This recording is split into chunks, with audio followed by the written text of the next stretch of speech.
Good evening, racing fans, and welcome to this Monday evening special edition for CAV-OK Racing Network. And of course, I'm not alone. I'm here with Peter Lee. Peter, what are we going to see tonight? Hey, Pim. We're here for the Alpha Touring Car League at the famous Laguna Seca WeatherTech Raceway near Monterey, California. And we're going to see 24 of these touring cars, which include the Honda Civic Type R, the Hyundai, and the Audi on track together in a multi-heat race. Oh, that's going to be exciting. I do have to say, last time it was amazing to see them race.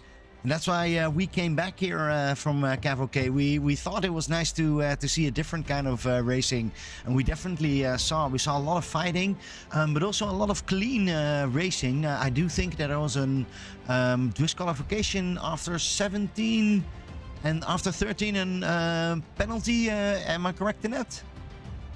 That's right. So there are drive-through penalties after 13 incident points, which could come into play here, even in the short sprint races, because this is a pretty treacherous track, very slippery, easy to go off track. There will be 2 sprint races. The cars have just finished qualifying, setting the starting order for the first 15-minute sprint. That sprint, the results will set the order for the second 15-minute sprint, and then a 30-minute feature to close us off with the top 5 finishers of the second sprint inverted. All right, Peter, and let's go with that grid. We do see that on number 1, we see Wojciech Swidovic has the first position instead of significant from the last time. So great to see a different change over there.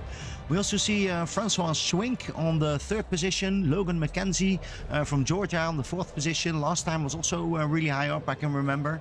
Number 5, John Luzon. Number 6, look at that, Matt Zepka. This is basically the reason why we're here. Matt did give us some attention about the cool racing that was going on over here. So he's on the 6th position. Then we see Cody Hunley on the 7th, Eric Statzer on the 9th, Jacob Wally on the number 10th position, George Zunigan, of course, number 9, 11, Daniel Zdeno, number 12, Joseph Utzel. Let's see, because we did have more drivers for sure that we'll see. Yeah, Jonathan Stroll, Gary Weaver, Randall Wurgles, Corey Fluke. I see Volkswagen. I've heard his name before. Remember that name. I'm curious to see what kind of actions he has for us. And then we see Ray Bartnikowski, 18th position, Steve McLennan on 19th, Ian Fisher on the number 20, and Mark Bradshaw on number 21, Jerome Boujalou on 22, and number 23 is Richard Tom, and the last one is Andrew Little. Look at that. It's a full field. It's a full field. It is. This is not a huge track. It's only about 2.25 miles long, 11 turns, some beautiful hills, and maybe one of the most famous and storied corners in all of auto racing, known as the corkscrew. And so the cars will do a full pace lap and then have a rolling start as they come around. All right, so we can have a quick look, but I do see that they're going off right now. Yeah. Oh, and there is already some bumping over there. Look at that.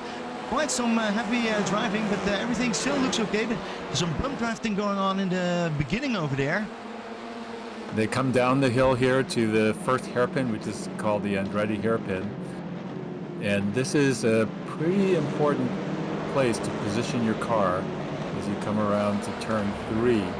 It's super slick, especially on cold tires. It'll take a couple of laps for these cars to really come up to temperature.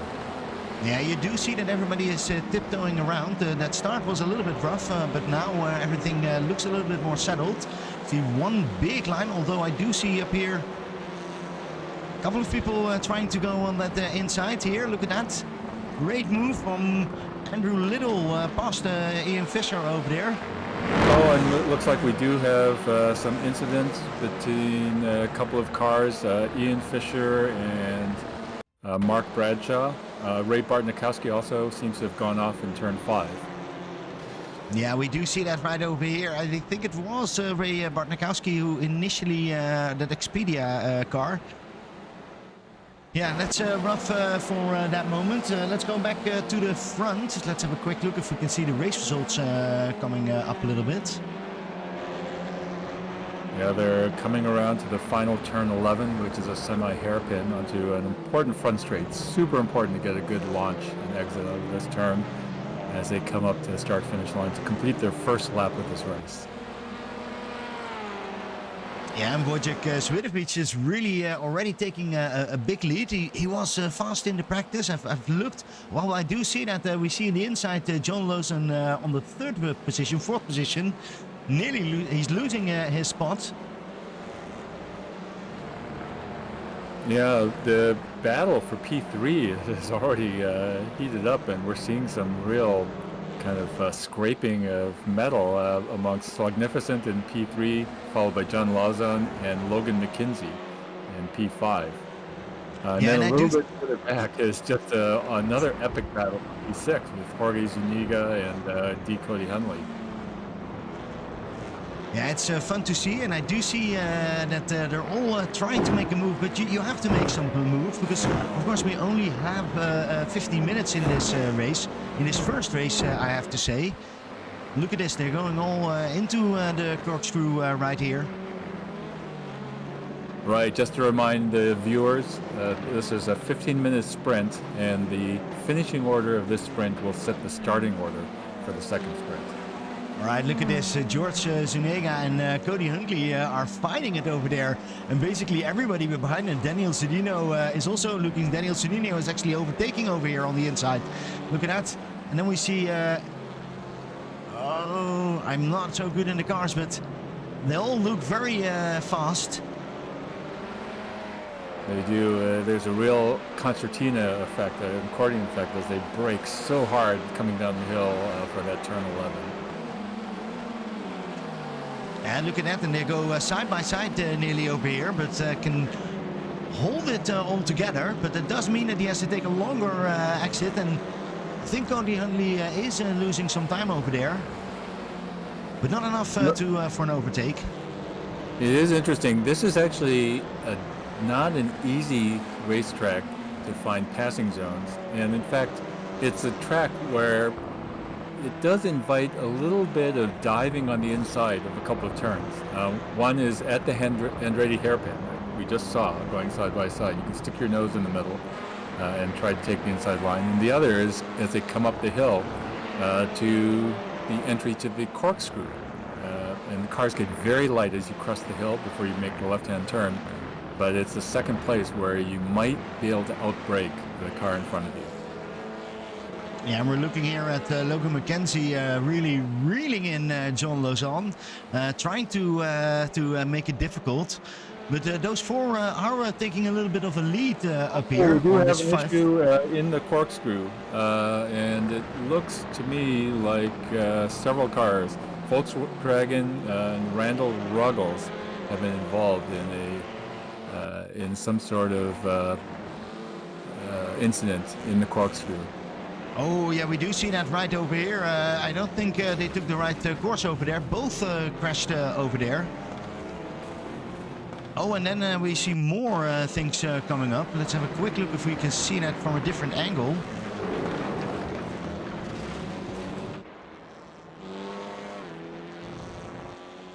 Now, that was an not so fun crash, but luckily we are just in Heat 1. So right. Those people will go back into the pit and regenerate for our next race. Yeah, it does look like Volkswagen got the worst of that and is in the middle of a tow. There is a fast repair available to all drivers, but the tow will, of course, cause you to lose quite a bit of time. Yeah, and we do see now that Slugnificent is trying to get back to Francois Schink, who is 1.1 second ahead, so has to be difficult to get that draft. Yes, Slugnificent does seem to be gaining some pace, though. Is creating some separation ahead of John Lawson and Logan McKenzie behind him. Yeah, and then that battle behind him, Jonathan Stroll is pushing George Zuniga, and pushing a little bit too much. He takes that exit, and that is a goodbye for George Zuniga. Want he is back on the track, and it doesn't look like he has much damage. No, Not and any damage. he did a great job to re-enter the track safely there, although he did lose, 4 or 5 Let's have a positions. quick look how he did that. Look at that, he takes the exit road, comes back to the track safely and re-enters. Really nice job of him. Quite a nice save. And currently already finding back on that 12th position over here with Jerome Boulanger. And in front of them, they're also fighting quite hard. Boy, this train of cars battling for P6. P6 currently being held by Jonathan Stroll, but Daniel Sedano, Cody Hundley, Joseph Etzel, Jacob Wally, Matt Shepka, Jerome Bajulas, Jorge Zuniga. You know, they are, you could throw a blanket over all those cars. Yeah, look at that. They look awesome. They do take care of their cars. Well painted, all these vehicles. As they come up the hill here, it's going to be a little dicey as they brake here for the left-hander going into the corkscrew, but it looks like they're all doing it safely. Beautifully done by all of the cars. Yeah, it's one big launch snake that goes through. I don't think many will take the opportunity over there. There are plenty of other better spots to pick a side to overtake. Yeah, another tempting place here is braking for turn 11, but again, you just have to be very careful. Oh, and look at this. George Zuniga is getting really eager. He's pushing it here now. 3 rides with Zepka on the outside. And I think Zepka is going to take the easy roads. It's driving it on the... Wow. Look at that.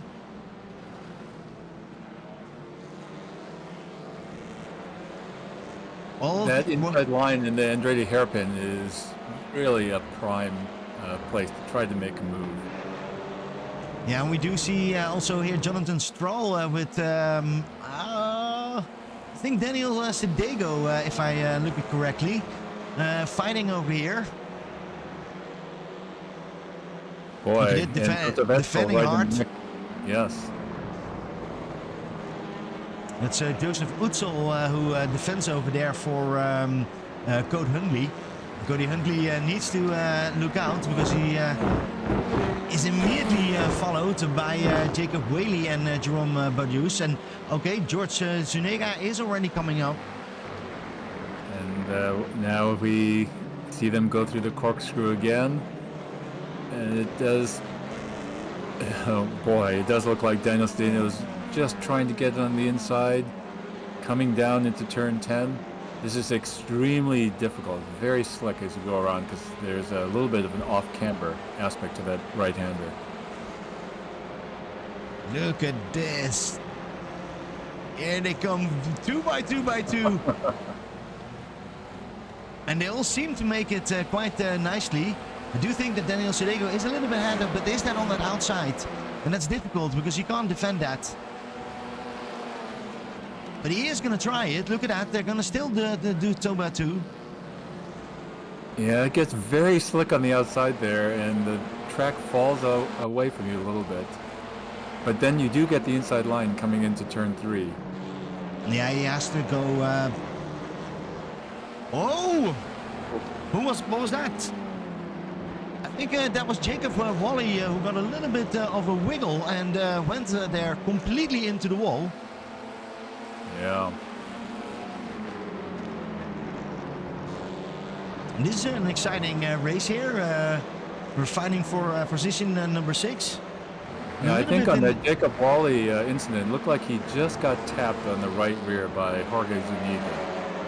Well, Jorge is, I think, quite busy already. Is really eager to overtake. You can see that over here. And here is he going to make a move? No, he's not going to make a move. He was trying.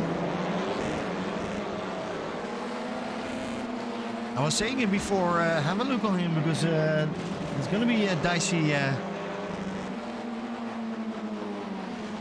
You know, Pim, we've talked about this before, but I continue to be impressed with how well these cars turn. For front drivers, this is Look a at this. very. Whoa. Sorry. What? No, go George ahead. just overtook again. He just overtakes there in that park. If you say this is difficult to overtake, well, let's have a look at it again. Let's maybe go back to the position number 4. We see John Lozan and Logan McKenzie really fighting it hard over there. Yeah, these drivers are going to be getting more and more desperate. There's just over 3 minutes remaining in this first sprint race.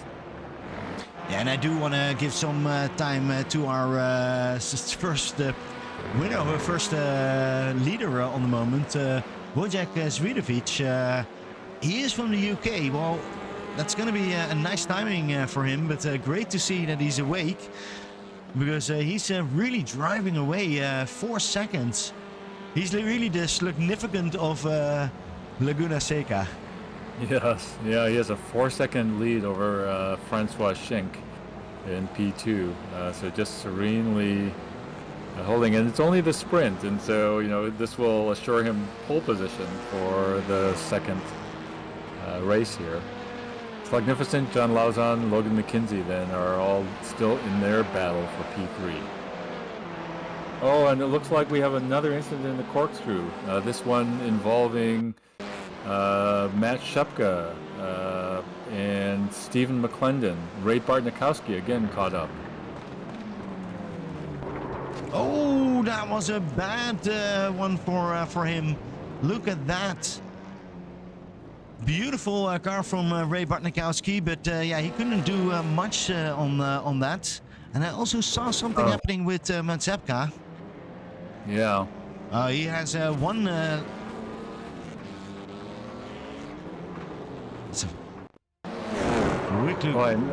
I'm not too sure what happened there. I think he just overslipped and then got a hit from behind, and that meant he had to try to drive home, but that didn't work anymore.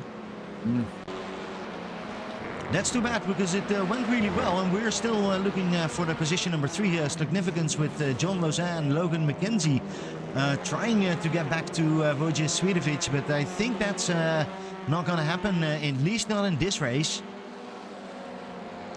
Yeah, it looks like timing-wise, this next time that they pass the start-finish line, they'll be receiving the white flag, signifying the last lap of this first sprint race.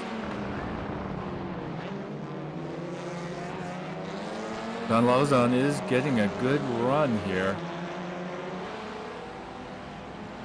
but not able to complete the pass.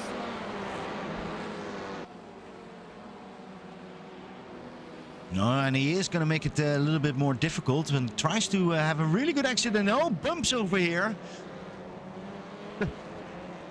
Significant, his car is going to be a little bit damaged on the back, and now his teammate says, okay, is that what we're going to play? Because immediately Logan McKenzie comes in and gives John Lozan a really great signal, and John Lozan has to go offline over here and is losing now 2 spots in one race, or in one go. That's crucial. Losing the momentum now as you kind of come up this long hill from turn 5 through turn 6, and that hill continues just the climb all the way up to the corkscrew. Yeah, and now we're having a quick look at Jonathan Straw, because he's really looking to Code Huntley. Maybe they can do something for that position number 6. Is trying to have a quick look. I do think that this is the last lap, so we need to make sure that we also see Wojciech Swidovic, because he is going easily to the finish line. I don't think that's going to be much difference, but let's have a look at Significant.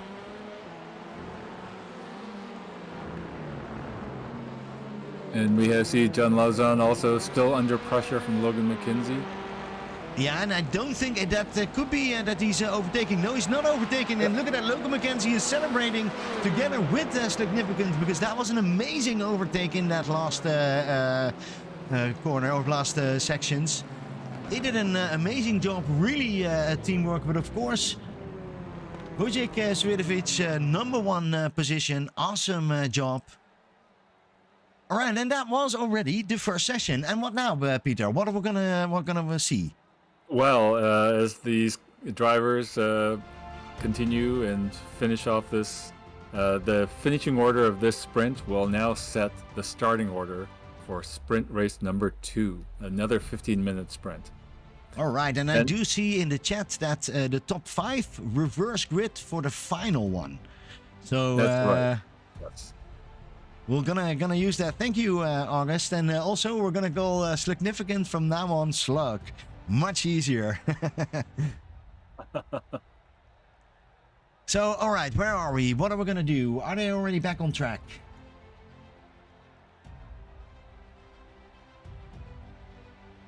I don't think so.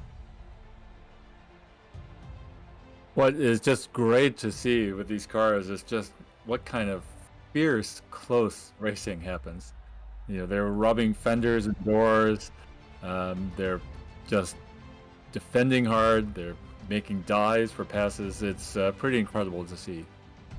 Yeah, I think it's funny that you see that both ways. You see the Zuniga who went in and just tried to overtake everything. I think just due to that mistake earlier, he was really eager to overtake a lot of cars, and it worked. I think that's an amazing part, where like that really also most of the times in the cars that I drive that really doesn't benefit you. But here it was good to see that that actually worked quite well. That's right. Now, you know, the point system here is going to have from that first sprint, you know, there was a possibility of 12 points for the first sprint race winner to gain. But now in this second sprint race, also 15 minutes, there's 15 points for the race winner at stake. So there are more points possible here. And then, of course, the feature will have double the amount of points that are available to drivers from this race. All right, Peter, and let's go. Here we go again. It's going to be an exciting race. Look at that. They're getting really close up to Vorbic. I'm curious what we're going to see over here. And here they go. Drivers are going to be feeling pretty comfortable, maybe a little bit braver coming into the Andretti Hairpin. You always have to They're go going 3 right, 3. Yeah, and that outside is not the correct line. You don't want to be in there. No, your only chance for a reasonable camber is really tight on the inside there. It looks like they've all managed to get their way around just fine. But this is also a good thing for the first 3 cars, because they're immediately fighting over there in the back already.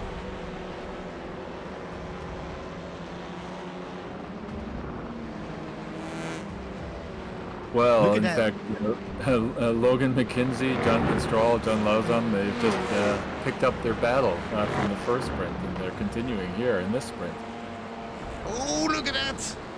They're jumping that. I don't think that curb is meant to be jumping, but they make it work. Oh, we have an incident between Logan McKenzie and Jonathan Stroll in the corkscrew. John Lausanne could drive along, but I don't think that was the case for Logan McKenzie, who is standing still over there. And I also see that Steve McClendon crashed over there. I'm not sure what happened. Yeah, coming out of, he went out wide out of the rainy curve. And then you're standing there. Whoa! Well, luckily that all went well. Meanwhile, up front, Slugnificent is pouring on all sorts of pressure on Wojciech Swiatovic. And this now appears that Slugnificent is determined not to let Wojciech just run away from the field like he did in the first sprint. Yeah, and I do think that is a wise decision. He's really hugging him nearly 7.7 tenths behind him, because he's already 3.7 seconds behind before Jerome Berjudas and Francois Schink. That's quite a distance already for just 2 laps. It is. Meanwhile, there is a serious battle for P6, currently held by Joseph Etzel. But, just being hunted down by Cody Hunley, Gary Weaver, John Lauzon, Andrew Little. Jacob Wally now is joining that group. How did they make that through the corkscrew? That was amazing with all of those drivers. Yeah.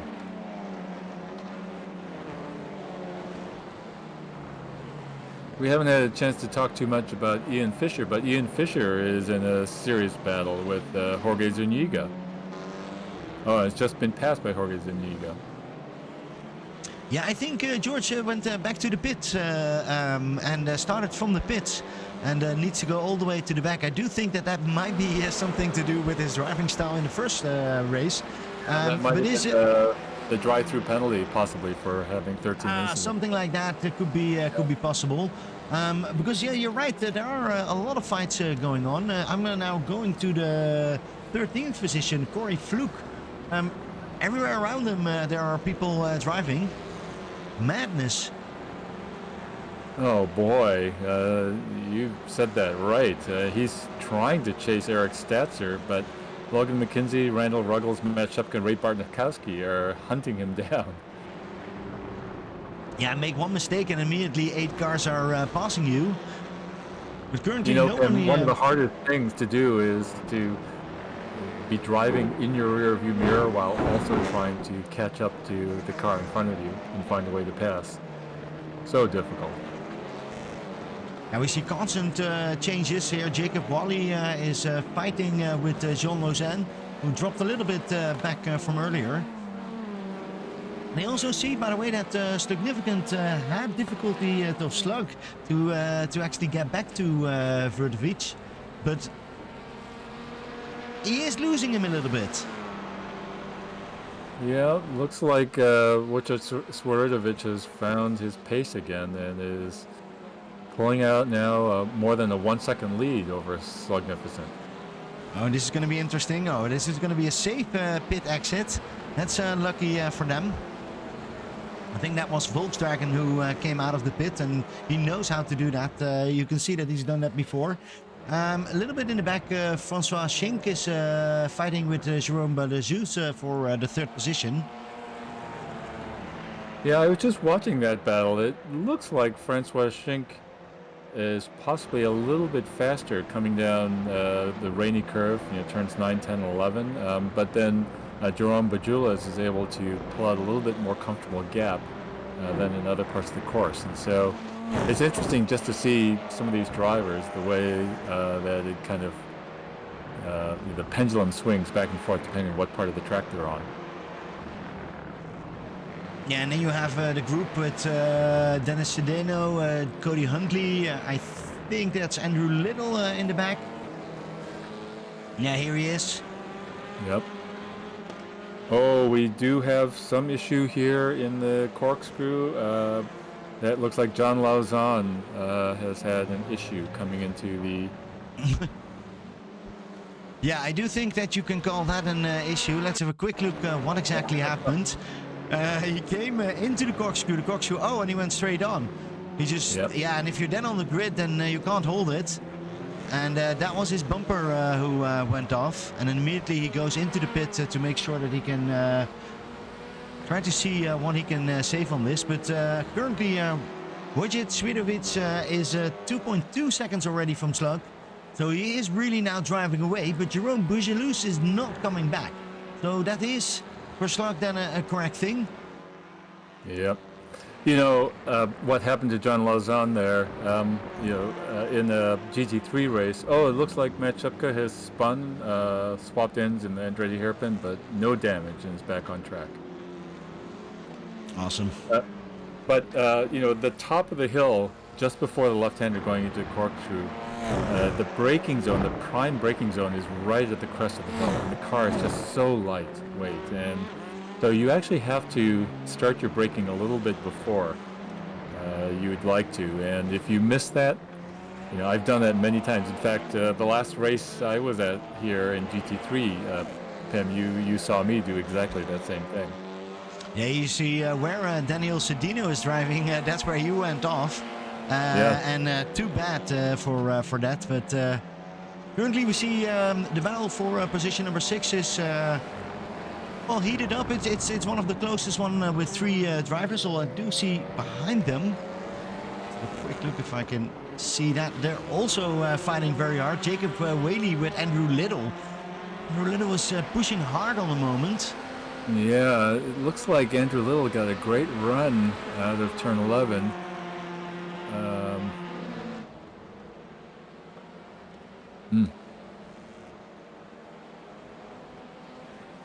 Yeah, he's not coming, or he is coming a little bit closer, but takes him a while to do that.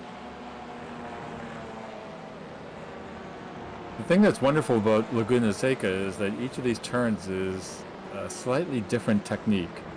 It just has a great variety of corners, and some of these drivers will just really nail 3 or 4 of the corners, but maybe lose a tenth in some of the others, and each driver could be a little bit different that way. We're looking currently for position number 3, Jerome Boudajus, and whoa, that is really close. I did hear some noise, but I don't see any damage. So I think that's another car. They definitely scraped metal there. You could hear it, but they're both on track. Although it does look like Francois Schink did lose a little bit of momentum because of that.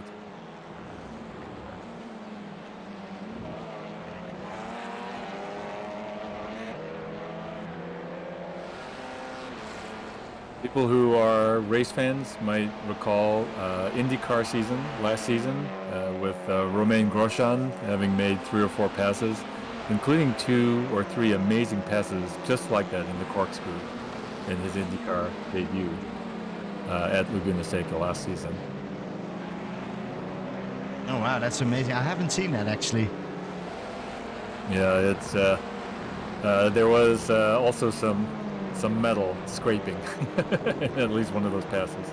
Oh no, that I can't imagine to actually drive in the corkscrew. I'm trying to see where the big battles are currently. For position number 10, or actually for number 8, we see Jacob Whaley, Andrew Little, and now Logan McKenzie is coming closer. Logan McKenzie has been damaged in that part, and he's trying to say to Little, get out of the way, but we need to see more than just your flashing lights, although it might be working for Little. Yeah, getting intimidated. Look at that. Yep. Looks like he is going to take the pass before the corkscrew. Perfect. Well, that was an awesome move from Logan McKenzie. He warned already, and he did it as well. Let's go back to that position number 3, because they are really fighting. Francois Schink and Jerome Boujulas. Boujulas, yes. Yeah, I do want to say that we are not responsible for any mispronunciations. We're just having here a lot of fun. And it is a lot of fun, Peter. I like to see these cars. Yeah, these cars put on a great race. It's really impressive. I think, you and I are so busy with our GT3 racing, but I have to say we're both tempted by these cars.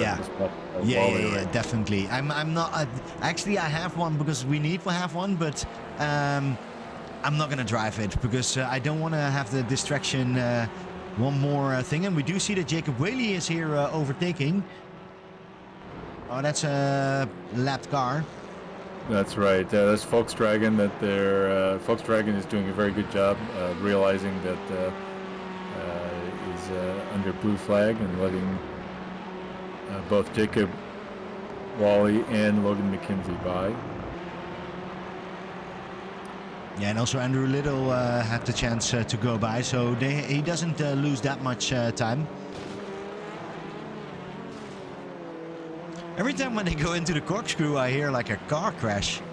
I'm not sure what that is, but there are some people will get damaged. Let's have a quick look. It's too bad for Vujic Swidovic. He's not much into the broadcast because it's a bit boring in the front. He's just hot lapping. He's currently 4 seconds away from Slug. The battle behind there with Jerome and Francois Gink has also settled down a little bit. I'm looking at the battle for P12, Pim. Ray Bartnikowski is in P12, but Eric Statzer has been on his rear bumper for the last couple of laps here. And it looks like Ray Bartnikowski is holding his own here, but Eric manages to close in, especially in these hard braking zones. It looks like he is catching up. But we know Ray Bartnikowski. By the way, that Oberon car, awesome paint he has done on that. Oh, my wife and I are from the state of Michigan, and we're fans of Bell's Brewery, and we love drinking Bell's Oberon. No promotional consideration was paid by Bell's today. Yeah, just to make sure.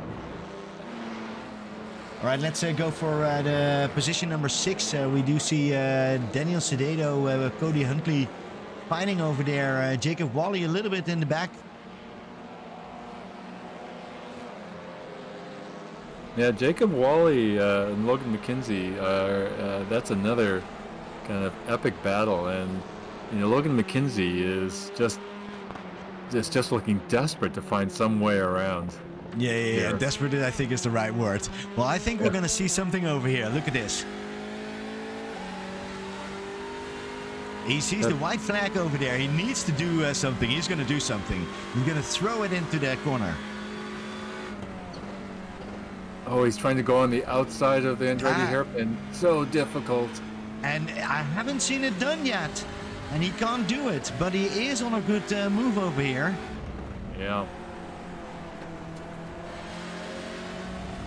Now, there aren't very good passing opportunities for the next few corners. Really, the next best... Oh, is he going to be able to do it? This is also going to be so difficult trying to go on the outside of turn 5.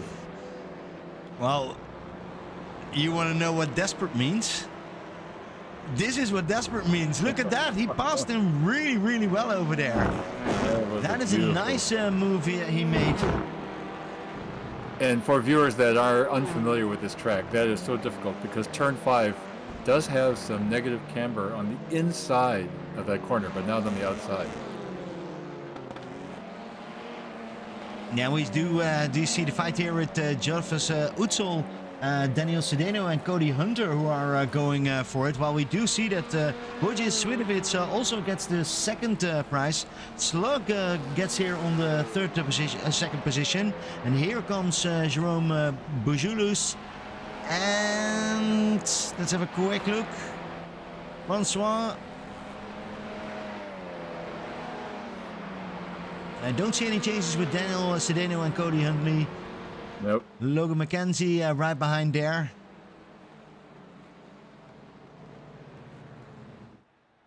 All right. Exciting race. That was exciting for sure. And so now we are setting up the grid based on this finishing order for the 30-minute feature. And most of the points for these drivers are going to be available in this feature. And the big twist here is the finishing order for the race we just saw sets the order of this grid, except that the top 5 finishers are reversed. And so that will put Joseph Etzel in the pole position for the feature, followed by Francois Schink, Jerome Bajulas, Slugnificent, and then Wojciech Swirodovic in P5. Wow, and I did hear that we are gonna have a 10-minute relaxing moment, so maybe that's a good moment just to have a little bit of a break. And let's take a 5-minute break, Peter, and then we'll be back after 5 minutes. Sounds great.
right, and welcome back to our last and final race of this tonight.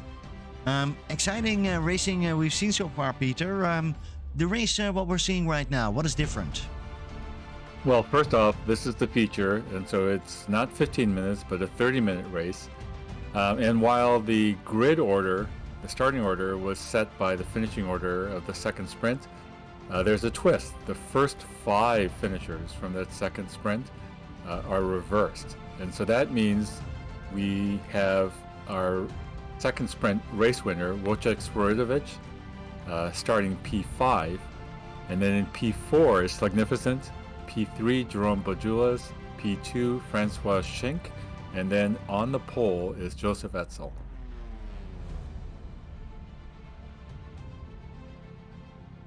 And so it'll be very interesting to see the battle amongst these top 5 since they've been all reversed. And then the rest of the order is as they finished in the second sprint. Yeah, and here we go to that last corner. This is where you need to set up, especially if you're in a little bit in the back, because it could be that they're already going. Look at that, they're going really bumper by bumper. And we are off already, look at that.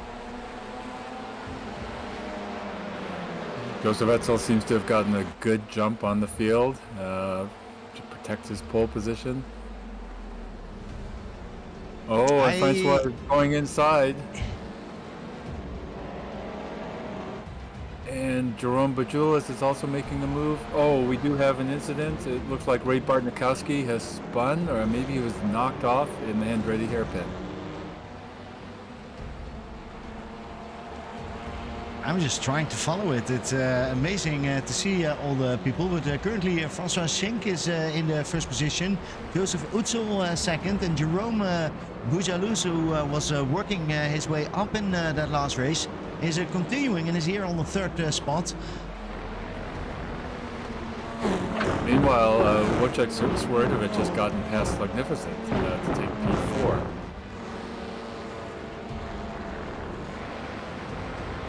And we see Wojciech Swiatovic now hunting down the car in front of him, which is Jerome Bojulas.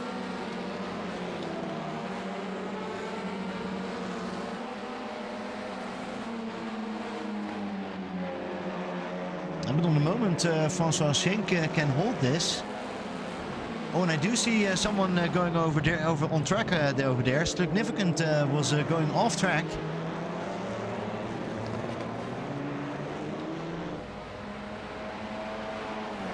Yeah, that battling between Wojciech Swiatovic and Logan McKenzie, I believe, and Slugnificent is really giving a little bit of an advantage to Francois Schenk and Jerome Bojulas and Joseph Etzel. They're able to pull out a bit of a gap, more than a 1 second gap to Wojciech Swiatovic.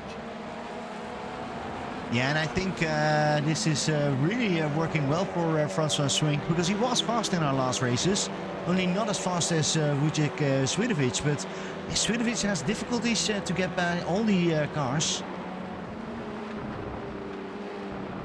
Meanwhile, the battle for P2, Joseph Etzel is just pouring on all sorts of pressure. I think he's giving a little bit of a bump there to Jerome Bojulas.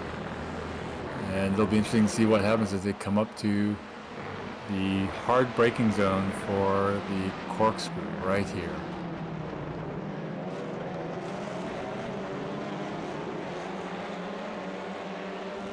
Seems that they're all doing quite nicely. Yeah. Always have to remember that the first few laps your tires are not that steady. You know, Pim, it's interesting that you mentioned tires, because one thing about these touring cars, being front drivers, is they are very, very hard on the front tires. And so this being a 30-minute race on a pretty abrasive technical track like this, one of the things we'll want to watch out for is to see if the lap times start to fall off in the second half of this feature race as the tires start to go. Yeah, I'm curious about that fight with Logan McKenzie and Wojciech Swiatovic, because Logan is really trying to hold on. Feels that there's an opportunity to get by him. That would mean that Slug is also coming back because he's in the 6th position.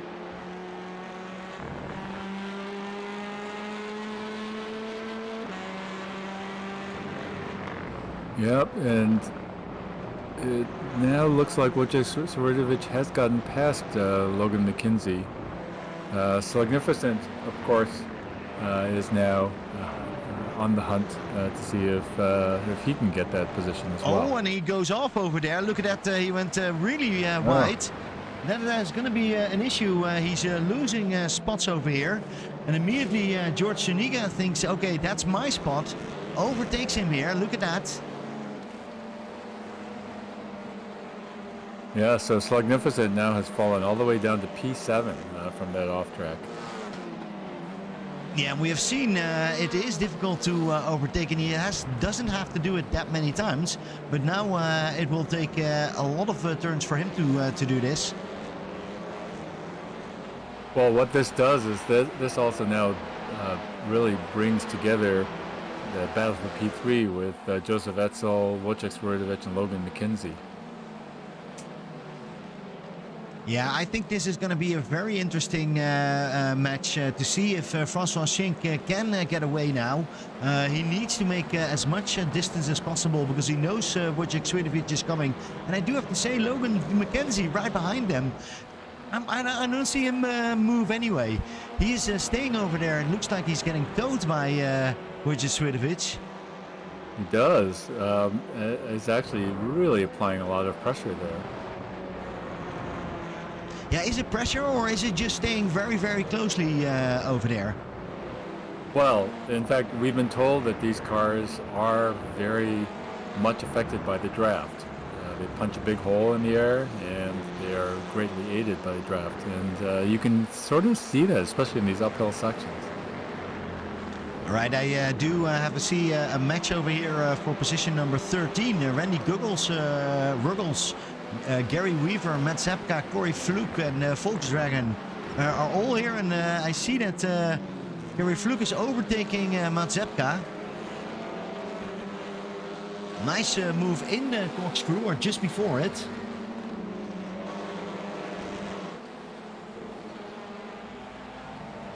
Yeah, Let's have a quick look at the front again, Peter. Joseph Utzel is highly pressuring Jerome.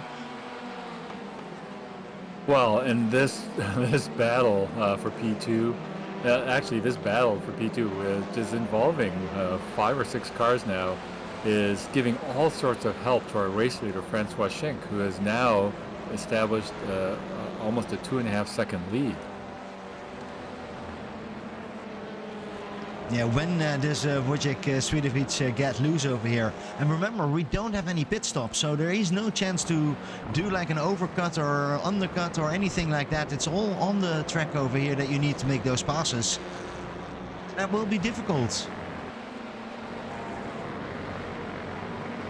Boy, it sure will. And, you know, it's just one of these things where you just have to stay very fast, but also stay as calm and as reliable as possible. But, you know, Joseph Etzel, Logan McKenzie, Jorge Zuniga, they're all just in this chase. They're not losing any ground, really, to Wojciech Swierdowicz. And in the back, there's also a fight going on with Steve McClendon, Ray Bartnikowski, and who else is over there? It looks like Corey Fluke has lost the car on the exit of turn 6. That's something that we don't like to see, but it does happen, so need to continue, go back in the pit and see what happens. Let's have a quick look in the front, Peter, because I think the firework is going off. Joseph Hutzel gets the outside, and there goes, I think, Logan McKenzie. Logan McKenzie is trying to go in there. And they're really close racing over here. They are, yes, and Jorge Zuniga is just looking to pounce on any little bobbles that might happen there. Oh, this is going to be the fun match over here. Logan McKenzie and George Zuniga. And we've seen them fight in the first 2 races with different people, but look at this. They're just pushing each other. He takes that inside. Now this Oh, is wow. so, that inside line as they come up 3 wide coming into the hairpin. This is extremely dangerous. This normally doesn't end well. And But they it kind of does in they this league. wow. Look at that. It does. It's amazing to see, but I do think we see a move over there. No, he still can't make it, although he is getting very close. The slug is back on 7th position. Yeah, it does look like Joseph Etzel lost 2 positions in all that battling, but is still in the fight. All right, Francois Swink, we've seen you enough in the first one, and now you're just suddenly running away. Look at that, the 133.1 for Jerome. I don't think that's quicker than Francois Swink. And he's just pretty steady over here and driving away in that Audi of him. Well, Francois seems to just relish having all of this clear track in front of him, and is now has a 3.5 second lead over Jerome Bajulas. And then Jerome Bajulas is probably sweating now, seeing Wojciech Swiatovic in his rearview mirror.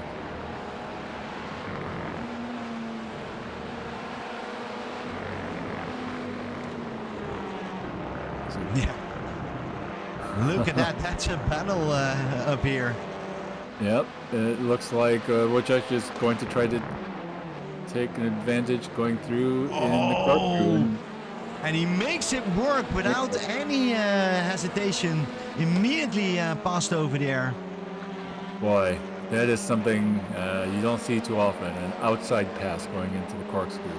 No, and that means that Logan McKenzie also needs to feel the pressure to make that same move. He's trying to go on the outside, but that doesn't work. Gets defended over there by Jerome. But if you don't do the overtake right now, yeah, you can flash your lights, but if you don't do that overtake, Wojciech is going to go away. Yes, but now the hunt is on. Wojciech Swiatovic is now in clear air himself in P2, 3 seconds behind the race leader, Francois Schenk. And we're only 11 minutes into the race. It's a 30-minute race, so maybe we're getting a little bit too excited. But I do think Francois Swink has on the moment the best papers. And let's see how that is in 5 laps. Yes. Just to look a little bit further back in the field, Pim, the battle for P13 has really heated up, with Randall Ruggles in P13, but being followed closely by Gary Weaver. And Matt Shupka has been closing the gap to Gary Weaver. That's turning into a 3-car battle. Well, 3, let's call that 4, because Jonathan Stroll right behind there, if he has a little bit of a good exit over here, he immediately is back.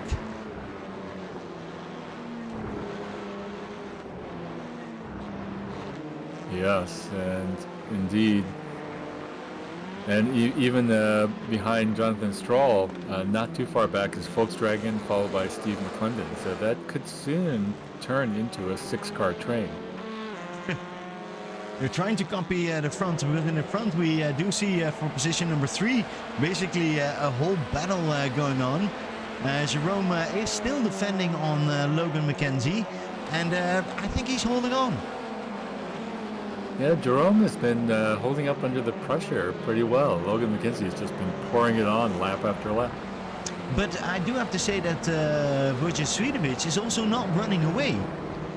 They can all manage to actually stay with him, so that would be interesting if they're all going to go back to Francois Schenk, who is currently 2.4 seconds ahead. Francois Schenk has continued to maintain a gap, as you said, 2.4 to 2.5 seconds, and so it's interesting. Francois seems to just be so fast if given clear track like this.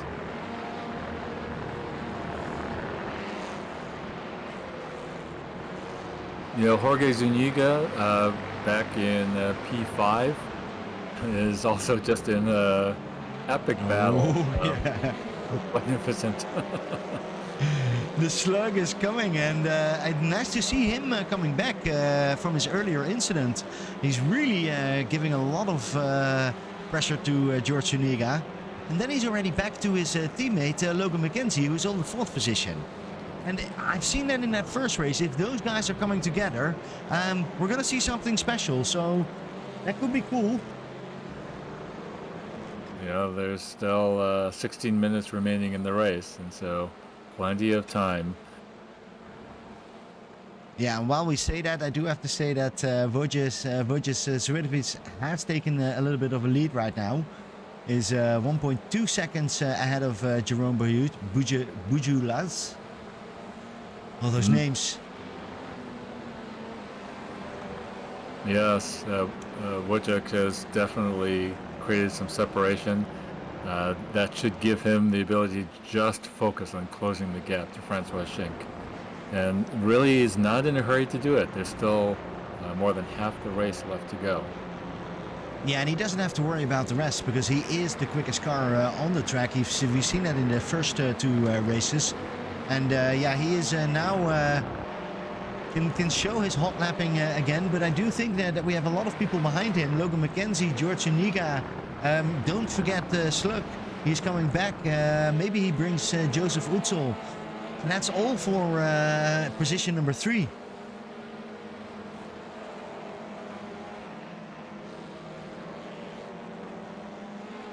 Yes, in fact, Logan McKenzie has really gotten a great run going down the hill, closing in the gap as they come to this final semi-hairpin onto the front straight. Seems to have gotten a good run. Will Logan McKenzie be able to make an attempt at a pass as they come into the heartbreaking zone of the Andretti He's tried it Hairpin? before. It never worked on the outside. So I'm curious if he's going to do it over here. Because we've seen many opportunities that he tried it and it wasn't there. Maybe he has learned from that because he stays behind this car. One thing I'm seeing here, Pim, is that Slugnificent is losing some ground along with Joseph Etzel to this trio of Jerome Bojulis, Logan McKenzie, and Jorge Zuniga.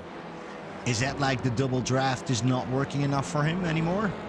And now suddenly losing it? Very interesting.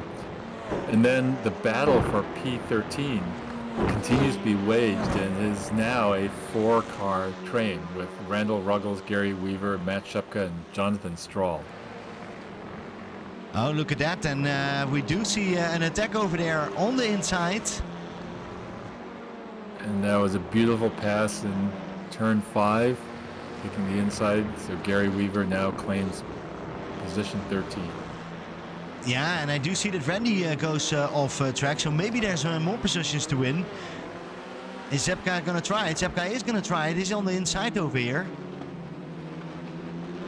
And he has a favored line. And beautifully Randy done. is losing it over there. Look at that. You can't pass, but in one section you lose 3 positions. Yes. Meanwhile, back up front, Pim, it looks like Wojciech Zwirovic has caught up to Francois Schenk. Yeah, and behind there we did see that we do see that they're also trying to make a move. And 3 of them. Oh. What happened there in turn 3? Okay, what happened and how are these cars still driving? Yeah. Look at that. They're with the 3 of them, they're just continuing. They straighten out each other. And that does mean that Slug is back on 6th position and is really going to fight over there. But I do want to see Zwirovic, because Zwirovic is getting now on 4th, 10th with Francois Schenk. Is he already going to make the move over here, or is he, like what you said, just going to wait? Or 17 minutes in? Yeah, 18 minutes completed now in this race. Under 12 minutes to go. But this duo of Francois Schenk and Wojciech Zwirovic, they've really created now significant separation to P3, currently held by Logan McKenzie, more than a 5-second gap. Yeah, Francois Schink has done an amazing job so far. But was it enough? Well, Wojciech Swiatovic is trying to take an inside line coming into the Andretti Hairpin. Has the favored inside line and is able to complete the pass. And look at that, immediately goes behind it. Knows, okay, I've lost this position, but now I'm going back to second, and I'm just going to hold on so that the rest of the group doesn't come back. Because on the moment, Logan McKenzie has passed basically everybody over there and is now in that third position. Right behind him, George Uniga. All right, so you're gone for a second, and immediately Logan is overpassing everybody. I'm going to have a quick look what happened. Oh, that was with the incident, okay. Yes. Yep, and in fact, that incident from that previous lap really reshuffled the order for P3, currently held by Logan McKenzie, but Jorge Zuniga, Jerome Bojulis, Magnificent Joseph Etzel in hot pursuit. Yeah, and I do see that some of them, and especially Logan McKenzie, has some back problems. So that may also give a little bit of a problem on speed. But currently, as he is holding for third position.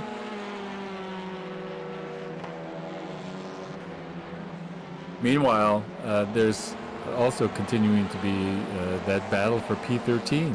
Gary Weaver has that position, but Matt Seca is also just right on his bumper coming down through the corkscrew. Well, right on his bumper, and he is actually taking the inside line over here and taking that position. A nice call from you, Peter. Look at that, Matt Zepka is getting released and is on that 13th position right now. Yes, and it looks like Matt Zepka really has some good pace here, so he'll be keen to create some separation here and hopefully get Gary Weaver and Jonathan Stroll out of his draft. We'll see if he's successful in a lap or two. Yeah, and otherwise I think Matt Zepka should focus on this car and not drive in the GT3, or he can drive it but just not practice it. Because he's getting really quick, and look at that. They take this corner completely different. But same result on the exit.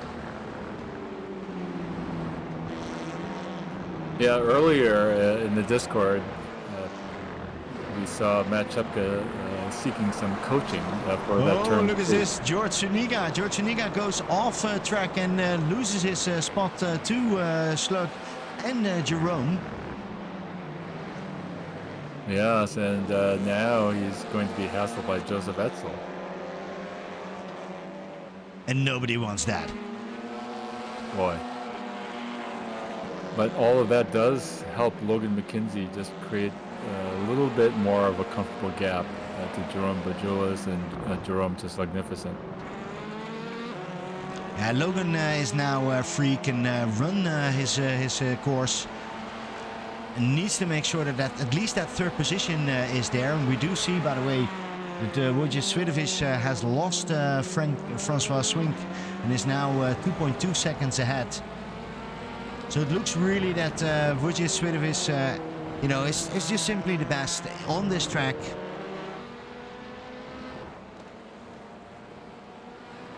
There's a great battle for P19 now, with Volkswagen in P19, but being hotly pursued by John Lauzon. And in fact, I think the two of them have been slowly making up ground to Steve McClendon in P18. Yeah, Volkswagen nearly touches descent over there. Loses that a little bit, but can come back. See Ray Bartnikowski driving in the front over there. Maybe that's a nice target for these three cars if they work together. Yeah. Yeah, John Lauzon and Volkswagen have caught up to Steve McClendon. And so that is now a trio. And you're right, they are just about under 2 seconds behind Ray Bartnikowski. Well, let's go have a quick look in the front with the Slug, because he's now on the 5th position. Trying to come back a little bit, but still has a long way to go, because Logan McKenzie is on that 3rd position, his teammate right over there. He can see him, but that will take a while before you can actually catch up him, and we're only having 7 more minutes. Yeah, and Jorge Zuniga is not letting go of Magnificent. And so it's incredibly hard to chase down a car in front of you when you're really having to drive in your rear view mirrors like this. Yeah, and then of course Joseph Oetzel is there the whole time already. For sure that he's going to plan something to see if he can get George Zuniga and the Slug, because they're both driving very close in front of him. Mm. You know, Pim, you mentioned the sand before. You know, this is in Northern California, this track, in desert areas, just a little bit north of Monterey, California. And the sand is pretty treacherous. You wouldn't think that it's as slippery, say, as grass. But if you touch with one wheel just the wrong way in the sand, you really lose all sorts of time, or even just cause a spin in the car.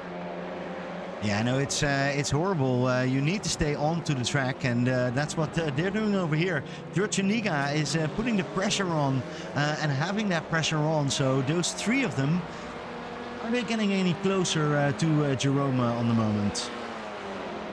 Yeah, I've been trying to watch that gap, and they are making a little bit of headway there. They're about 1.5 seconds now behind Jerome Bajula. So indeed, they are very gradually closing the gap there. Meanwhile, up front, Wojciech Swiatowicz has now opened a 4.5 second gap to Francois Schink, running in P2, and Francois Schink has a 2-second gap to Logan McKenzie, running in P3. Those two guys have shown the whole time already that they were fast, and can really prove that over here. But Logan McKenzie is still only 2 seconds away from Francois Schink. That damage on the back, will that hurt him enough? Can he make it 5 more minutes?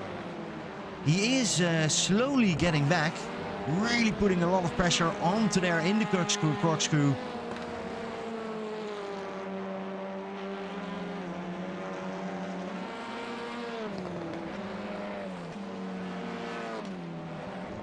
Well, you know, Slugnificent has managed to, in P5, managed now to create some separation from Joseph Etzel and Jorge Zuniga. And so it is now just the battle for P6 between Joseph Etzel and Jorge Zuniga. Yeah, I'm not sure what happened to those, because I thought that George was in front of them, but apparently they passed him. Meanwhile, I'm seeing D. Cody Hunley come into the pits, and so I'm not too sure why, if there's some damage to the car. I hope he did got the memo that we're not having any pit stops. If so, maybe he can get some fresh tires. Maybe that helps him a lot. But currently, Francois Schink doesn't need any one. Although maybe he does, because it's 1.7 seconds in front of Logan McKenzie.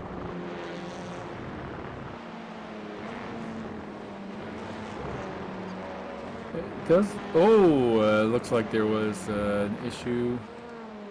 Who was that? That was Ian Fisher. Ian Fisher, I want to see what happened, because that was very scary. Looking at it, and drives onto the cameraman and hits it, and that's, I think, what shook him off. Let's blame the cameraman for that. Yeah. And Matt Shupka has had an issue coming out of turn 5. Well, you know, this race wouldn't be out seeing what happened with Mats Epka, so we're gonna have a quick look. Luckily, no one was injured in this exercise. This is not how you need to park your car. Well, in fact, this is just what we were talking about a few minutes ago, Pim. Just seconds ago, we said if you just get one tire on the sand in just the wrong way, you can spin the car, and that's exactly what happened to Matt Shupka. He just had his right rear tire touch the sand on the exit of turn 5. Maybe Mats Epka needs to come more to the broadcast booth or listen to us, because that would help him. I think George Zuniga is doing that, because he's now trying to make a move. He's looking for Joseph Oetzel the whole time already. Yeah, that's the tightest battle on the track right now. Well, the next one is Logan McKenzie with Francois Schink. What about that? Logan is completely back for second position. Wow, he's really made up a lot of ground there.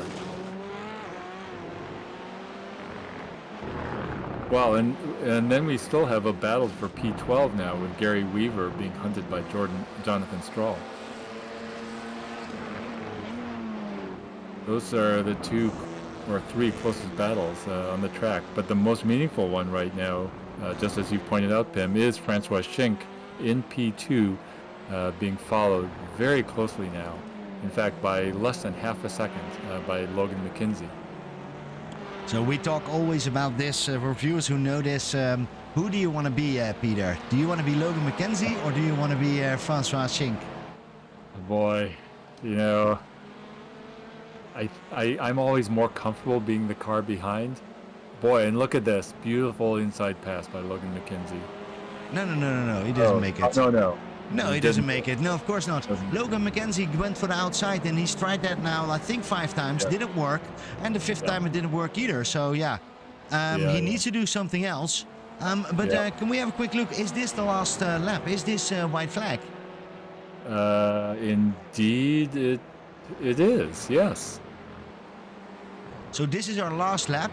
This is the last opportunity for Logan McKenzie to actually get that position from Francois Schink. Then he needs to do it right over here. Yeah, coming straight up the hill.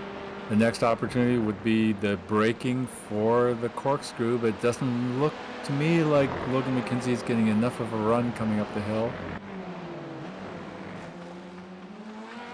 And after this, there's really only one more opportunity, which is coming down the hill. And he's going to take that. He's going to take that. I do want to have a quick look for Wojciech, who is going over the line, but that fight for the 2 position is really much interesting. Francois Schink is going over there, defending and Logan McKenzie. No, he's not going to make that. He's not going to make that. Or is he? Or is he? It's a drag race. And Francois Schink holds that position very nicely. Logan can't do much about it, and that means that he is going for that 2nd position. Logan McKenzie for the 3rd. We have Jerome Bujalus on number 4. The Slug really came back nice on the 5th position. Joseph Utzel. Where's George Zuniga? George Zuniga, 9th position. Well, Peter, this was again an awesome race. Been a lot of races over here with a lot of people, but one of my favorite exercises on the moment. It is, and you really have to hand it to Wojciech Swierdowicz. He really had to work for this race win. Did a fantastic job. Francois Schink was turning in some great laps, and really, if I'm reading things right, Francois Schink and Logan McKenzie really had the fastest laps of the race, the purple laps. Oh wow! So they also just drove great races. Yeah. So what have you learned from this results, from these things, from this event? What are the good things? Well, I think that to be successful in these cars, you have to, of course, be precise. But you have to have a little bit of an aggressive streak, I think. This is not a car for the timid to race in. It doesn't look like to me. What do you think? No, I think you're right. I think you need to show aggression. I think Logan McKenzie has shown that many different in the last races. You need to make your moves. You can't just drive this car. You need to overdrive this car sometimes a little bit. To make that move. I think that's the word that I was looking for. And Wojciech Swierdowicz didn't have to do that. He was in the front the whole time. And then he didn't. And then you see what kind of driver he is. And I think awesome drivers. I really like this league. We came here by surprise. And I like the Alpha Touring Challenge. I might come back. I'd love to join you for that, Pim. These are great races to watch, great races to call, and the cars are calling to us, Pim. They certainly do. Well, Peter, I want to thank everybody for watching. The people that are gonna watch, thank you all for a great race, and we will see you when we'll see you.